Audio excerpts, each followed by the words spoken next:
இந்த படத்தோட ஸ்டார்ட்டிங் சீனில் ஒரு அழகான ஹீரோவை காட்டுறாங்க. ஹீரோ வேறு யாரும் இல்லைங்க, நம்மளோட ரோபோ தான்.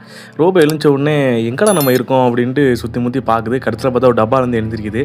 முன்னாடி பார்த்தோம்னா ஒரே விலங்குகளாக இருக்குது. எங்கடா நம்ம இருக்குன்னு அது யோசிக்கிறதுக்குள்ளேயும் அது முன்னாடி இருந்து ஒரு பெரிய நதி ஒன்று வருது. என்னடா இது கடல் இவ்வளோ பெருசாக இருக்குது, டக்குன்னு மேலே ஏறணும்னு பார்த்தா இதெல்லாம் தஞ்சாவூர் கோபுரமாக இருக்குது. சீக்கிரம் மேலே ஏறணும் அப்படின்ட்டு நம்ம ரோபோ மேலே ஏறி பார்க்குது. அதுக்குள்ளேயும் அலை வந்துருச்சு. டக்குன்னு கீழே விழுந்துருச்சு.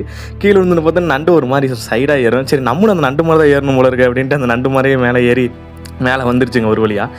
மேலே வந்து பார்த்ததுக்கப்புறம் தான் தெரியுது இது ஒரு பெரிய தீவு அப்படின்ட்டு. சரி நம்மளும் சகஜமாக பழகுவோம் அப்படின்ட்டு எல்லாத்துக்கிட்டையும் உங்களுக்கு உதவி இருந்தால் வேணுமா சொல்லுங்கள், நான் உங்களுக்கு உதவி பண்ணுறேன் அப்படின்ட்டு எல்லாத்துக்கிட்டையும் சகஜமாக பேசிக்கிட்டு இருக்கு. எல்லா விலங்குகளும் பார்த்துக்கிட்டு இருக்குது. இப்போ கூட பாருங்கள் ஒரு விலங்கை பார்த்துருச்சு. பார்த்துட்டு குடுக்குடுன்னு ஓடி வந்து உங்களுக்கு என்ன வேணும் ஏது வேணும் ஏதாவது வேணும்னான்னு சொல்லுங்கள், நான் உங்களுக்கு கண்டிப்பாக ஹெல்ப் பண்ணுறேன் அப்படின்ட்டு கையில் ஒரு விசிட்டிங் கார்டு ஒரு ஃபோட்டோ எடுத்து விசிட்டிங் கார்டை கையில் கொடுக்குது. கையில் அது போடாதே அப்படின்ட்டு ஓடி போயிடுச்சு. ஒரு விலங்கு கூட விடலை. எல்லா விலங்குகளும் கூட சேர்ந்து நல்லா ஆடிக்கிட்டு இருக்குது பாடிக்கிட்டு இருக்குது. அது ஒரு மான் மாதிரியே தூதி போய்கிட்டு இருக்குது. சரி நம்ம விலங்கு கூட சகஜமாக பழகலாம் அப்படின்னு டிஸ்கவர் டான்ஸ்லாம் பண்ணி பார்க்குது. எந்த விலங்கும் கண்டுக்கவே இல்லையே.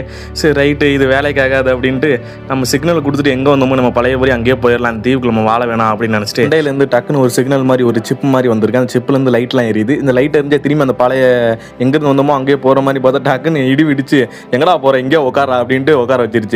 டக்குன்னு ரோபோ வந்து கீழே விழுந்துருச்சு. கீழே விழுந்துனே அதே விலங்குலாம் சும்மா விடாது, யாரா இவன் புதுசாக இருக்கான் அப்படின்ட்டு அந்த ரோபோ கூட சண்டைக்கு போகுது. இதே நீ விட்டுருங்களா அப்படின்ட்டு மேலே போனால் மேலே அந்த சிப்பை வந்து இன்னொரு விலங்கு வந்து எடுத்துருச்சு. அது என்ன விலங்குனே தெரியல. அது ஒரு பாக்கி முயல் மாதிரி இருக்குது. முயலா என்னன்னு தெரியல.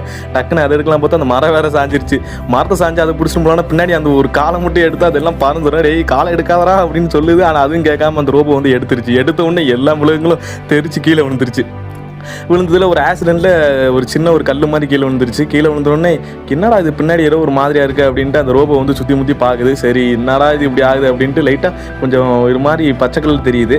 சரி ஓகே லைட் அடித்து பார்ப்போம் அப்படின்னு லைட் அடித்து பார்க்குது. லைட் அடித்து பார்த்தோன்னே தெரியுது அது ஒரு மாதிரி கூடு மாதிரி இருக்குது, ஒரு விலங்கோட கூடு இருக்குது அப்படின்னு லைட்டாக கொஞ்சம் தொடச்சி பார்த்தோன்னே ஒரு முட்டை. சரி நம்ம ரோபோ டக்குன்னு முட்டையை பார்த்தீங்கன்னா வித்தியாசமாக இருக்குது அப்படின்ட்டு ஸ்கேன் பண்ணி பார்க்குது. ஸ்கேன் பண்ணி பார்த்தோன்னே ஓ இதுக்குள்ளே ஏதோ ஒன்று இருக்குது போல இருக்குது அப்படின்ட்டு கையில் வச்சு சுற்றிக்கிட்டு இருக்கு. அப்போ நண்பா இதோட நம்மளோட வீடியோட நம்ம சேனலோட ஃபஸ்ட்டு வீடியோ மறக்காமல் சப்ஸ்கிரைப் பண்ணி பாருங்கள். நெக்ஸ்ட் பார்ட் போடலாமா வேணாமான்ட்டு மறக்காமல் கமெண்ட் பாக்ஸில் கமெண்ட் பண்ணி விடுங்க. அப்படி இது வரைக்கும் பார்த்தவங்க மறக்காமல் ஒரு ரெட் கலர் ஹார்ட்டை கொடுத்துட்டு போயிருங்க. ஓகேங்களா, நெக்ஸ்ட் பார்த்து கண்டிப்பாக போடுறேன். பாய் பாய்.